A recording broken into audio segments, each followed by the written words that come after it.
창세기 28장 1절에서부터 4절까지 말씀.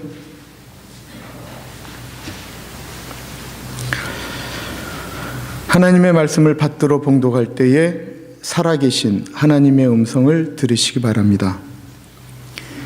이삭이 야곱을 불러 그에게 축복하고 또 당부하여 이르되 너는 가나안 사람의 딸들 중에서 아내를 맞이하지 말고 일어나 밧단 아람으로 가서 내 외조부 부두엘의 집에 이르러 거기서 내 외삼촌 라반의 딸 중에서 아내를 맞이하라. 전능하신 하나님이 내게 복을 주시어 내가 생육하고 번성하게 하여 내가 여러 족속을 이루게 하시고 아브라함에게 허락하신 복을 내게 주시되 너와 함께 내 자손에게도 주사 하나님이 아브라함에게 주신 땅 곧 내가 거류하는 땅을 내가 차지하게 하시기를 원하노라. 아멘. 얼마 전 신학교 다닐 때 기독교 윤리를 가리키셨던 은사 목사님이 오셨기에 몇몇 목사님들과 함께 이렇게 이야기를 하는 시간을 갖게 되었습니다. 그때 참 의미 있는 이야기를 들었습니다.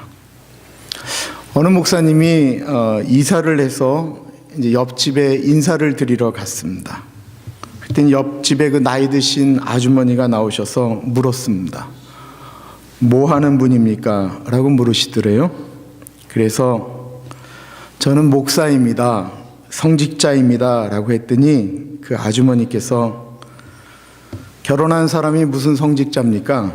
스님이나 신부님이 진짜 성직자이지. 그래서 이 목사님이 아주 젊을 때라 그런가 하고 대단히 고통했다고 합니다. 자신이 결혼한 것이 그렇게 부끄러웠다고 합니다. 그렇구나. 나는 나 하고 싶은 대로 다 하는데 내가 무슨 성직자냐. 그리고 결혼 생활 이제 한 20년 하고 나니까 진짜 도 닦는 사람은 결혼한 사람이지 결혼 안 한 신부나 스님은 정말 편한 성직자다라는 생각이 들더랍니다. 그 얘기를 듣는데 저도 다른 목사도 다 공감을 했습니다. 신부님이나 스님은 성적인 욕구를 절제해야 합니다만 결혼한 사람은 5만 가지를 다 절제해야 됩니다. 분노, 미움, 옆에 있는데도 불구하고 채워지지 않는 것, 배우자의 비교 등 얼마나 많은 것을 다 절제해야 합니까? 우리는 수도 없이 사안에 만해, 속이 썩내 만해. 저는 가정을 아름답게 이끌어가기 위해서 정말로 자신을 헌신하고 수고하는 우리 모두가 성직자라고 생각합니다.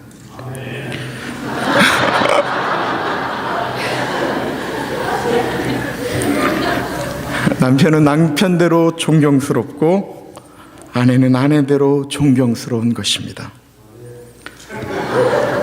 같이 살아주는 것을 감사해야 됩니다.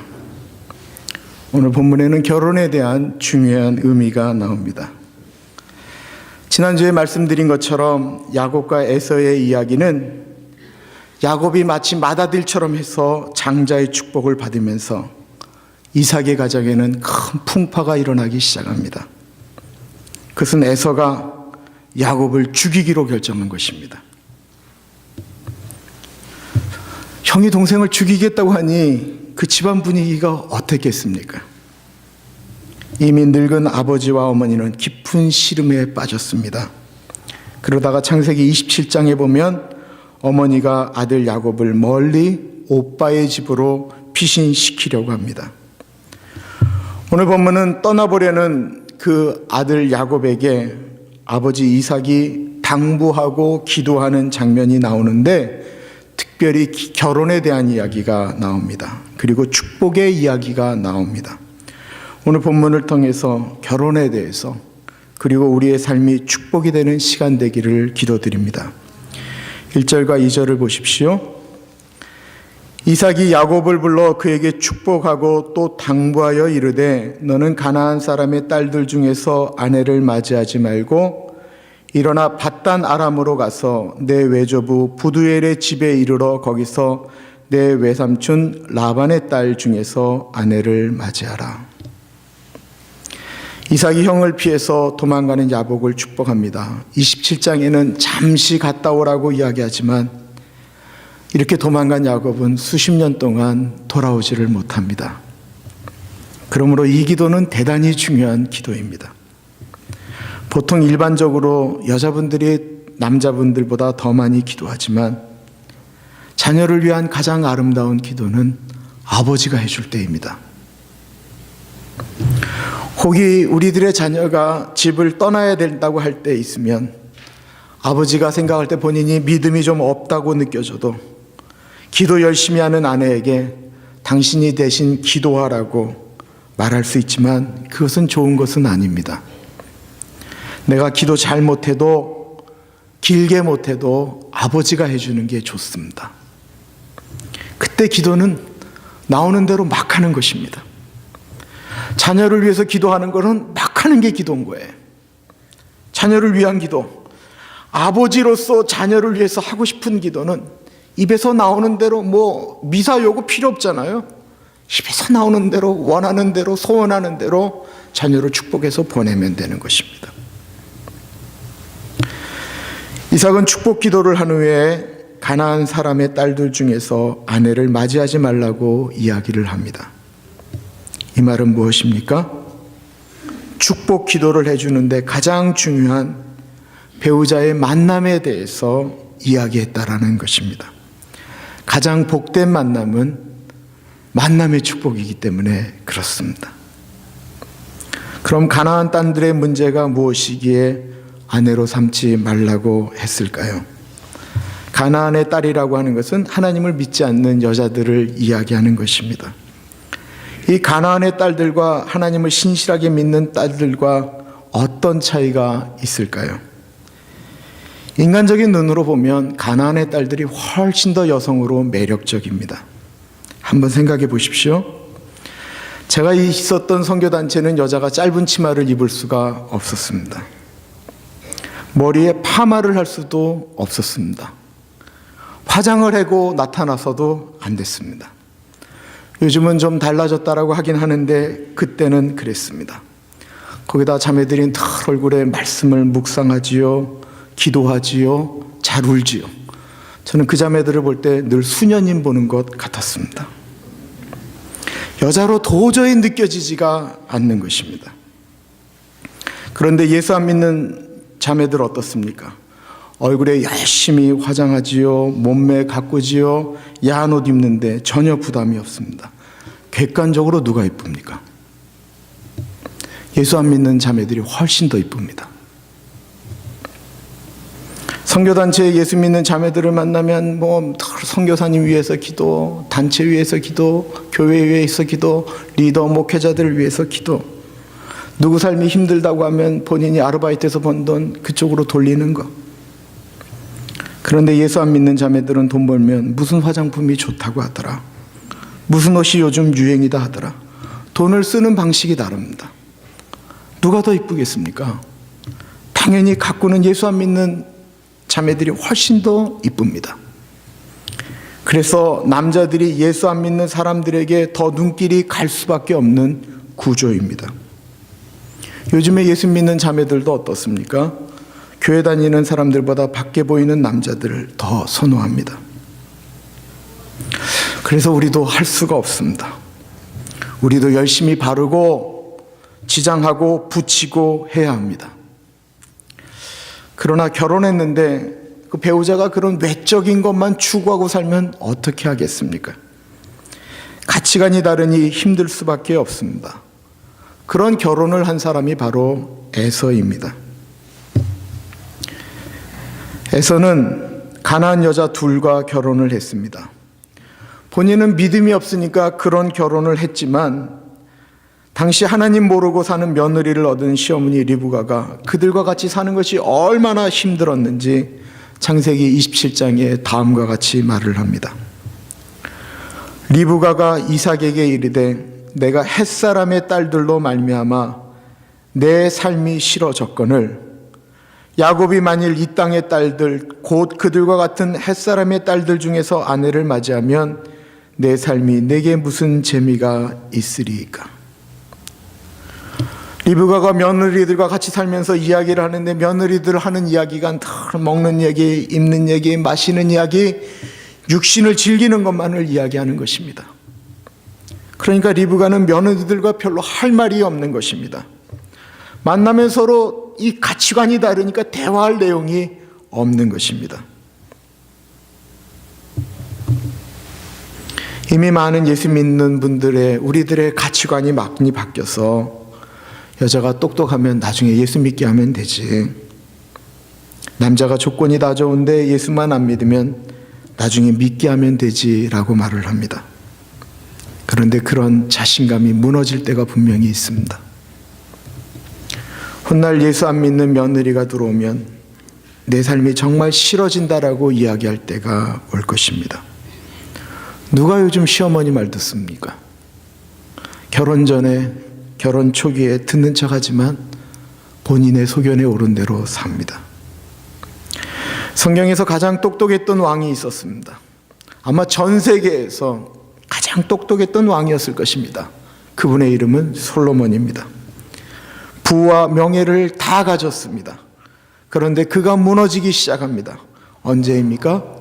그가 다른 나라와 외교 관계를 맺기 위해서 하나님 모르는 여인들과 결혼하기 시작하면서 솔로몬도 망하고 이스라엘도 망하기 시작하였습니다. 우리 결혼 안 한 형제 자매들 꼭 명심하십시오. 너무 조건을 따지지 마십시오. 학벌도 너무 따지지 마십시오. 다만 믿는지는 좀 확인해 보십시오. 그의 삶의 가치관이 무엇이 가장 중요한 것인지. 이미 교제를 시작했다면 결혼하기 전에 예수님 믿도록 좀 노력을 하십시오. 그러나 그보다 더욱 중요한 것이 있다고 한다면 내가 그런 좋은 남편감이 되도록, 내가 그런 아내감이 되도록 노력하고 애쓰는 건 더 중요합니다. 축복에는 대가가 필요합니다. 나는 준비 안 했으면서 좋은 남편 달라고 기도하는 것, 그거 어리석은 것입니다. 내가 준비 안 돼 있으면서 좋은 여자 얻겠다라고 이야기하는 것, 그거 어리석은 것입니다. 에서는 그런 의미에서 이미 실패한 사람입니다. 그는 결혼을 위해서 대가를 지불하지 않았습니다. 그냥 눈에 보이는 좋은 여자랑 결혼을 한 것입니다. 그의 삶은 하나님의 축복을 받을 준비가 안 되었습니다. 그는 아버지 이삭이 야곱에게 장자의 축복을 하자 아버지에게 나도 축복을 달라고 그렇게 기도해 달라고 요청을 합니다. 그런데 그런 에서에게 축복을 주면 뭐 하겠습니까? 그 돈 가지고 뭐 하겠습니까? 그의 아내들이 그 돈 가지고 뭐 했겠습니까? 늘 명품이나 사러 돌아다니지 않았겠습니까? 늘 부동산이나 보러 다니지 않았겠습니까? 이런 사람들이 다른 사람을 위해서 축복으로 살 수가 있겠습니까? 자신을 위해서는 수천 불 가방이 아깝지 않지만 다른 사람을 위한 10불 아까워하지 않았겠습니까? 저는 비싼 것이 나쁘다라고 이야기하는 것이 아닙니다. 가방을 늘 싼 거 100불, 200불짜리 이런 거 꼭 들고 다녀야 된다라고 이야기하는 거 아닙니다. 일부러 싼 옷 입고 다닐 필요도 없습니다. 그러나 몇천 불짜리를 가져야만이 내 품격이 이루어진다라고 생각한다면 한번 본인을 돌아볼 필요는 있습니다. 내가 가지고 있는 것으로 나를 평가하는 것은 사람들입니다. 얼굴 따지고 몸매 따지고 가진 것 따지는 것도 사람들입니다. 그러나 하나님은 우리의 가진 것을 보시지 않고 중심을 보신다라고 말씀하고 계십니다. 저는 우리 부모님들이 자녀들의 결혼에 대해서 기도하실 때 내 눈에 만족되는 사람보다 하나님 눈에 만족되는 사람과 우리 자녀가 결혼하게 해주십시오. 기도하는 것이 옳다고 믿습니다. 예전에 우리 부모님들 거의 다 중매 결혼하셨습니다. 본인이 선택할 수 있는 것이 그렇게 많지가 않았습니다. 그런데 요즘은 다 연애 결혼하잖아요. 본인이 선택하는 거예요.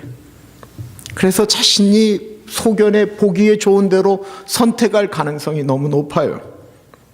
그래서 그 자녀의 선택에 하나님이 개입하시도록 부모는 기도해야 합니다. 3절과 4절을 보십시오. 전능하신 하나님이 내게 복을 주시어 내가 생육하고 번성하게 하여 내가 여러 족속을 이루게 하시고 아브라함에게 허락하신 복을 내게 주시되 너와 함께 내 자손에게도 주사 하나님이 아브라함에게 주신 땅 곧 내가 거류하는 땅을 내가 차지하게 하시기를 원하노라. 이삭이 야곱에게 드리는 하나님은 전능하신 하나님이라고 표현하고 있습니다. 이삭이 경험한 하나님입니다. 그 전능하신 하나님에게 복을 주셔라고 말씀하고 있습니다. 복은 누가 주시는 것입니까? 하나님이 주시는 것입니다. 하나님이 만남의 축복을 주셔야 복을 받습니다. 하나님이 물질의 축복도 주셔야 흘러갈 수 있습니다. 가정도 하나님이 축복하셔야 복된 것입니다. 가정의 행복이 물질로부터 오는 것이 아닙니다. 성공으로부터 오는 것이 아닙니다. 하늘로부터 오는 것입니다. 하나님이 같이 하시면 작은 집에서 살아도 행복합니다.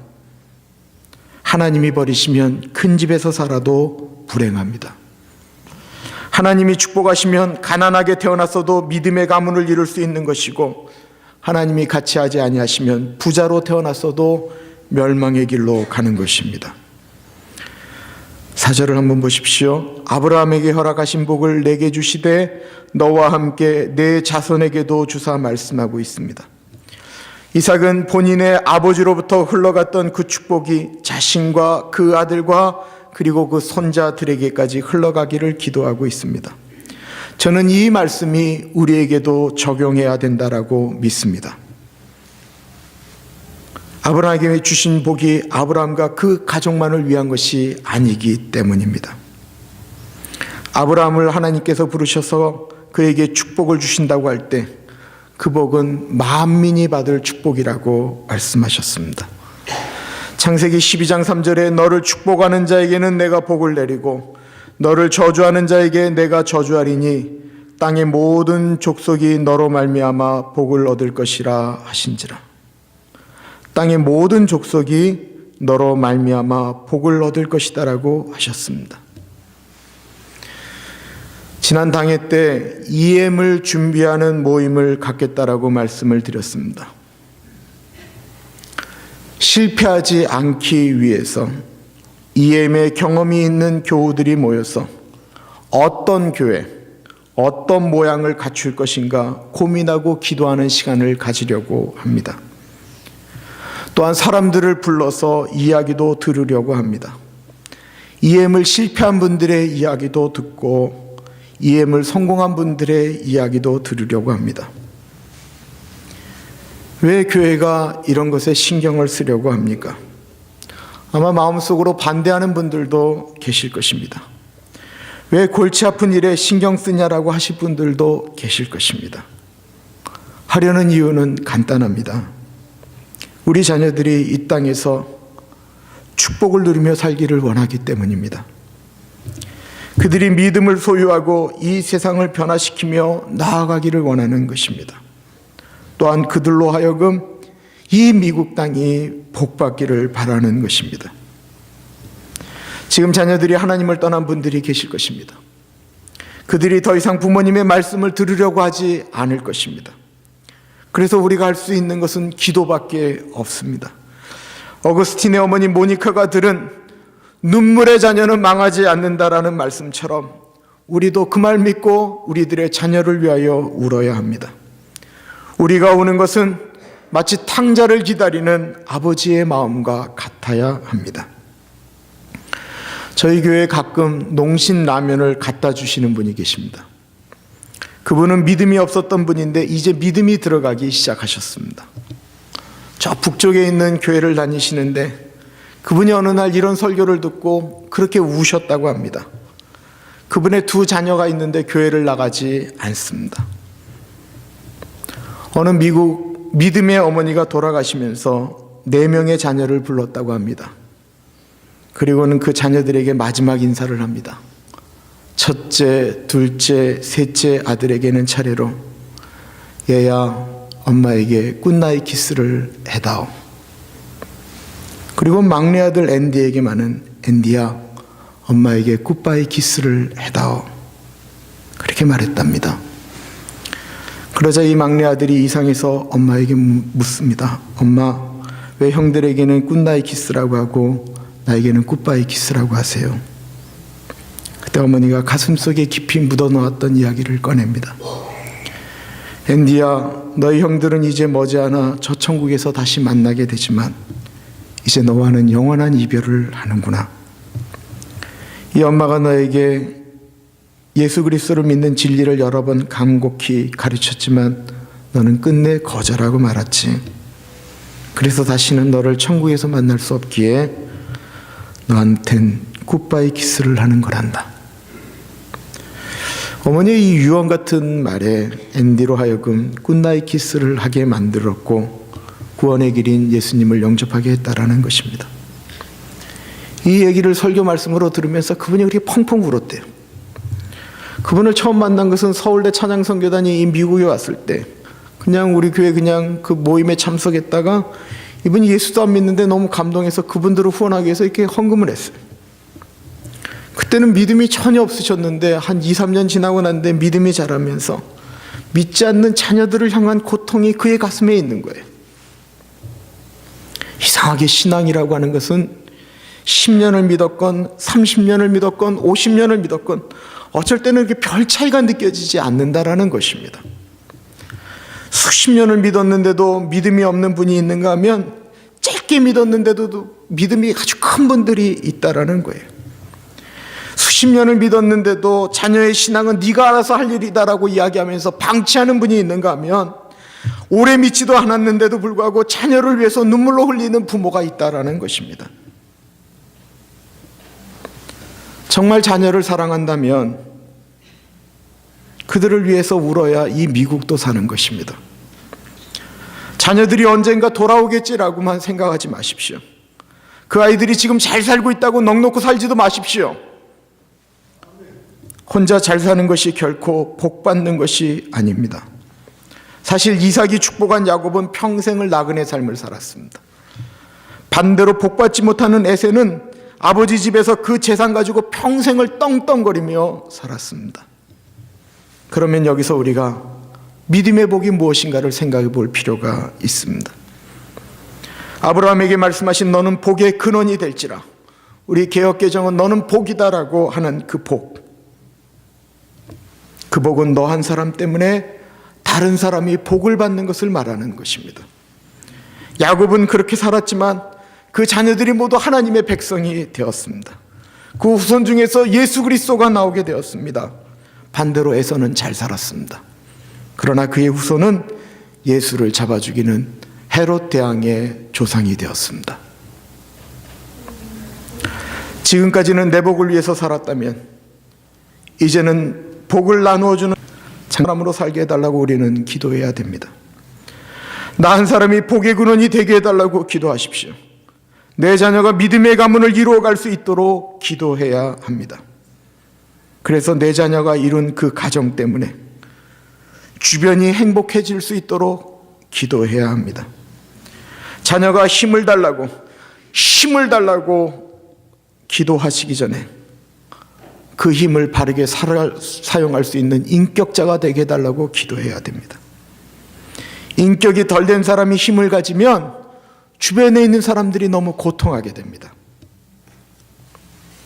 돈을 제대로 관리하지 못하는 자녀에게 물질의 축복을 달라고 기도하지 마시고 먼저 다른 사람들에게 존경받는 사람 되게 해달라고 기도해야 합니다. 자녀가 아직 축복받을 그릇도 아닌데 축복 달라고 기도하지 마십시오.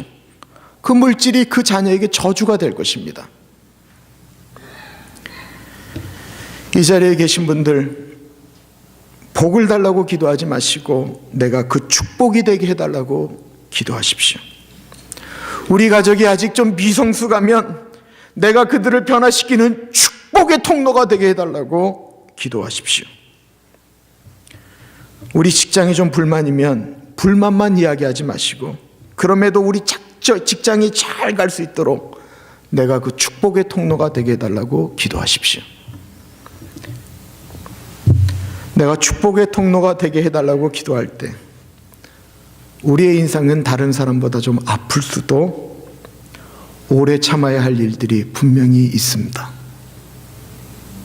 축복의 통로는 아무나 되는 것이 아니기 때문에 그렇습니다. 그러나 그 열매가 있습니다. 이 세상에서 열매가 없더라도 하나님 나라의 열매가 있습니다. 그 일에 헌신하는 우리 모두가 되기를 축원합니다. 기도하겠습니다.